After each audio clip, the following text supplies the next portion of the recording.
আরে আস্তে। মত এই শপিং এর চক্করে বউটা আমার মাথা কাটছে। না! আমাকে লুকিয়ে ছাইপাস করেছো, ফেলে আসো নালে কিন্তু ভালো হবে না।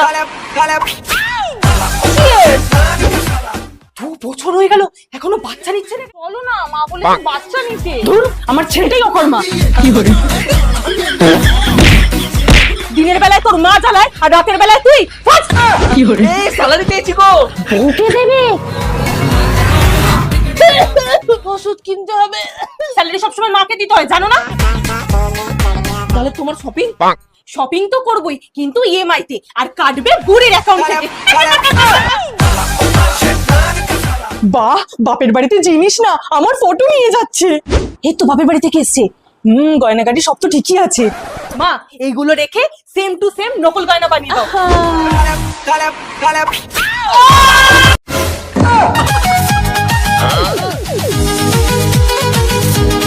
কি করে নচ্ছার বউ এনেছি একটা।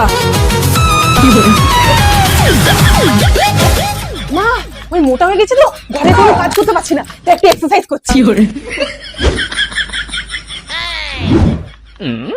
11টা বাজে এখনো রান্না চাপায়নি, নিশ্চয়ই ঘুমাচ্ছে।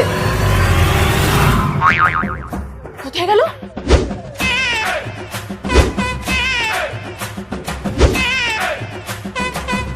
কি করে এই কোথায় ছিলে? কাজ করছিলাম মা, খাটে তোলে কত নোংরা হয়েছে জানেন? কি করে নিশ্চয়ই বাপের বাড়ি যাচ্ছে, কিছুতেই যেতে দেওয়া যাবে না। এখন বাপের বাড়ি যাওয়া হবে না। পাড়ার অনেকে তীর্থে যাচ্ছে মা, তাই আপনার টিকিটটাও করে দিয়েছি, যান। কি করে আমাকে বাপের বাড়ি যেতে দেবে না তো কি হয়েছে? বাবা মা, এখন থেকে 1 মাস তোমরা এই বাড়িতেই থাকবে।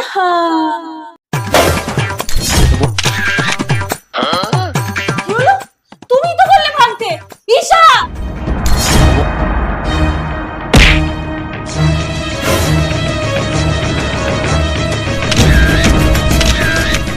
বৌমা কোথায়? কে জানে, ঈশাকেও তো দেখছি না। আমার গয়না চুরি আর টাকা চুরির কেসে শুধু বাড়ির লোকের কাছে কেস খাবে না, পুলিশের কাছেও খাবে। তাই তোমার নামে যেই টাকাটা দাদা ব্যাংকের অ্যাকাউন্টে ফিক্স করেছে, সেই টাকাটা কাউকে না জানিয়ে আমার অ্যাকাউন্টে ট্রান্সফার করে দাও, না হলে তোমার 12টা বাজিয়ে ছাড়বো। আমার পাওনা টাকা নেওয়া। এ বাড়ি তো জমবে খেল।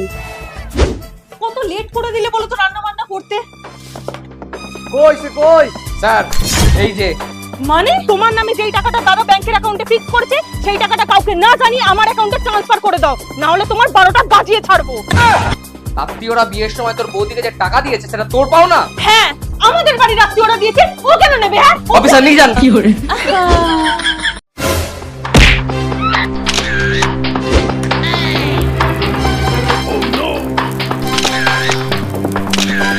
মার ভার ভেঙে টাকাও নিলে, আবার কাপড়টাও পরালে। না না, ফটো তোলা আছে। মা, এই না না, বলো না, কি চাই তোমার? আমার বয়ফ্রেন্ডকে আমি বিয়ে করব। ওই মাতালটাকে বাড়িতে রাজি তুমি করাবে, নলে এইরকম ঘটনা প্রতিদিন তোমার সাথেই হবে। কি হয়েছে বল। ঠিক আছে।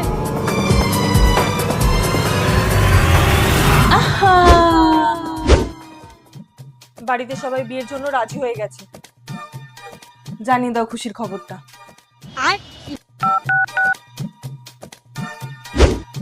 দাঁড়া, তোর আজ থেকে বাইরে বেরোনো বন্ধ। কেন বেরোতে পারবো না? কেন? রেকর্ডটা শোন।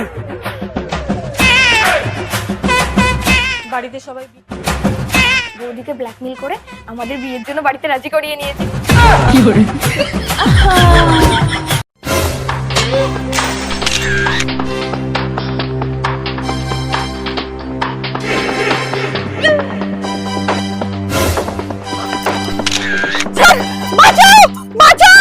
একদম চিল্লাবে না, জড়ি ধরার ফটো তোলা আছে। আমার বন্ধু না একটু মার খেয়ে নেবে, কিন্তু তোমার কি হবে ভেবেছো? কি চাও তুমি? আমি প্রেগন্যান্ট, অপারেশন করে বাচ্চাটা নষ্ট করাতে হবে, আর বাড়িতে রাজি করাবে তুমি। তাহলে ছেলেটাকে বিয়ে করছো না কেন? ছেড়ে দিয়েছে। আমার দোষ না দিয়ে বাড়িতে রাজি করাবে, নালে এমন ফাঁসাবো না। কি করে করাবো? পারবো না। টিঙ্কু রেডি? মা, হ্যাঁ ঠিক আছে ঠিক আছে। ইশামা, এগুলো তো লজ্জা পাওয়ার কি আছে? আরে এখনকার দিনে এসব নর্মাল। আমরা কোনো ভালো ডাক্তার দেখিয়ে অপারেশন করে নেবো, ঠিক আছে? বাহ বৌদি, তুমি তো জাদু জানো, তোমাকে ফাঁসিয়ে লাভই হয়েছে। মানে আমি বিয়ের আগে প্রেগনেন্ট, তাতে কোনো অসুবিধা নেই? আরে আমি তো মিথ্যে বলেছি যে তোমার বাবা শিব হয়েছে, সত্যিটা তো তুমি নিজেই বলে দিলে।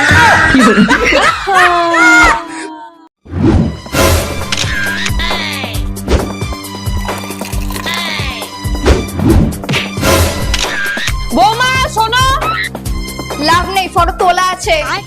ভয় পেও না, বলবো না, কিন্তু একটা শর্তে। আজকে বয়ফ্রেন্ডের সাথে নাইট আউটে যাবো, যেন বাড়ি কেউ জানতে না পারে, বুঝেছো?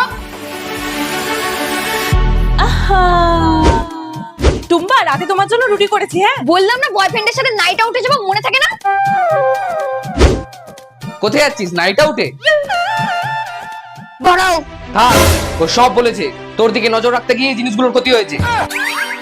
আমি যাচ্ছি, তার কি প্রমাণ আছে? আছে। বললাম না বয়ফ্রেন্ডের সাথে নাইট আউটে যাবো, মনে থাকে না?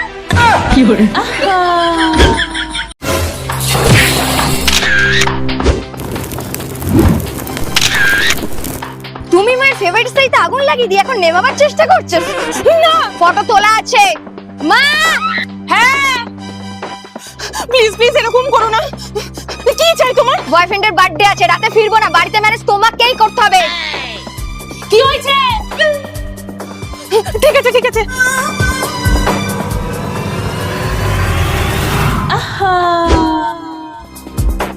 ম্যানেজ হয়ে গেছে। রাতে আমরা খেয়ে তাড়াতাড়ি শুয়ে পড়বো, তারপরে তুমি বেরিয়ে যাও। কিন্তু একটাই রিকোয়েস্ট, আমাকে ফাঁসিয়ে যে ভিডিওগুলো করেছো সেগুলো প্লিজ ডিলিট করে দাও। না, আগে বয়ফ্রেন্ডের বার্থডে ঘুরে আসি, তারপর দেখছি। প্লিজ টুম্বা প্লিজ। যাও তো, ভ্যান ভ্যান করো না।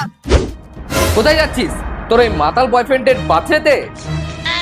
কি প্রমাণ আছে? আছে, আমাকে ফাঁসিয়ে যে ভিডিওগুলো করেছো সেগুলো প্লিজ ডিলিট করে দাও। আগে বয়ফ্রেন্ডের বার্থডে ঘুরে আসি, তারপর দেখছি।